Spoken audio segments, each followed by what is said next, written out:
Generation X is currently making the most money they have ever made in their lives. They control over $13 trillion in wealth. So why are 70% of them mathematically guaranteed to go broke in retirement? The answer has nothing to do with the economy and everything to do with a psychological trap they were forced into in 1995. This is why Gen X money habits are so different from everyone else. Gen X learned about money walking into an empty house at 3 p.m. with a key around your neck. While your parents traded 60-hour work weeks for the absolute promise of a guaranteed corporate pension, you were left alone to figure it out. And in that silence, you absorbed the ultimate Gen X survival rule. Nobody is coming to save you. At the time, that hyper-independence was a superpower. But then the 1990s hit, and the unspoken financial contract your parents relied on was violently shredded. You watched local employees escorted out of glass buildings. Thousands became jobless overnight. Your brain took notes, and it hardwired a permanent defense mechanism. Institutions lie. Systems fail. Trust only yourself. But here is the brutal reality nobody tells you. That psychological armor that protected you in 1995 is exactly what is suffocating your wealth today.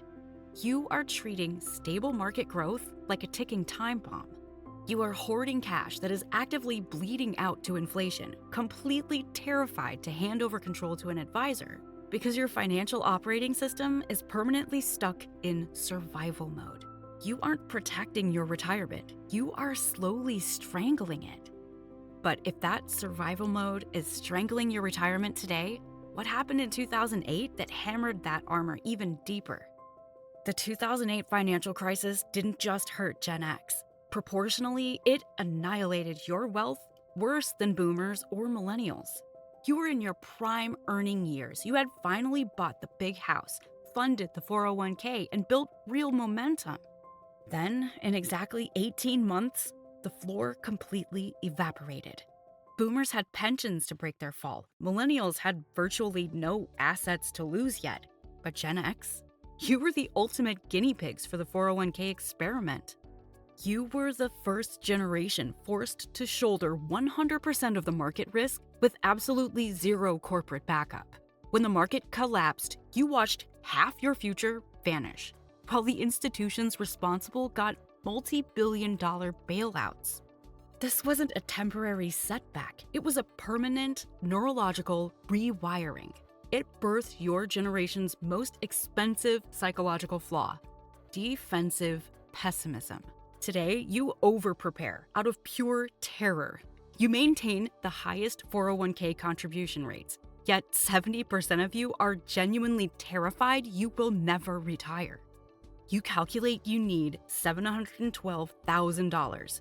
The brutal mathematical reality in 2026 is $1.1 million. That $400,000 deficit is the direct compounding cost of managing your present-day wealth using unaddressed 2008 trauma. And yet that 2008 trauma isn't even the most expensive scar on your balance sheet. Ask a Gen Xer when they last handed over control of something important without secretly double-checking the work. The honest answer is never. Gen X is statistically the least likely generation to hire a financial advisor because your trauma taught you that experts deliver cardboard boxes. So you do it yourself. You read the books, build the spreadsheets, micromanage every penny, and keep every variable inside your own grip. You call it responsibility. The math calls it financial suicide. Here is the exact devastating price tag of your total control. Because you only trust what you can physically hold, you hoard cash. But cash in 2026 is a melting ice cube. While you sleep soundly knowing your money is safe in the bank, inflation is quietly eating your purchasing power alive. Your refusal to let a professional expose your blind spots, such as advanced tax optimization, estate protection, long-term care, it's costing you a fortune.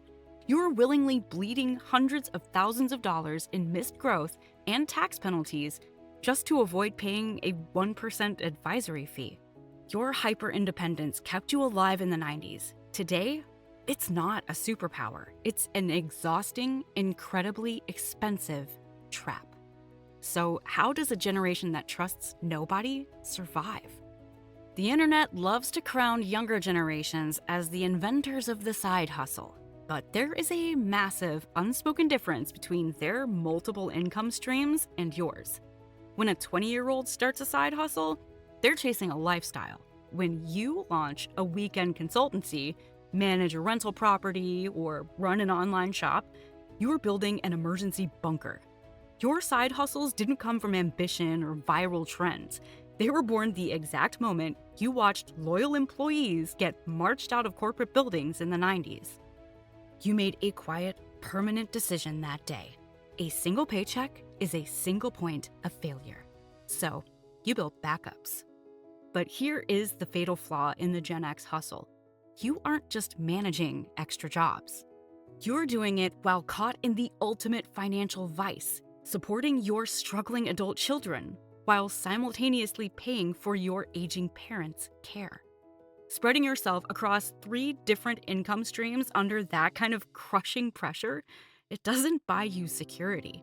It buys you a one-way ticket to complete catastrophic burnout.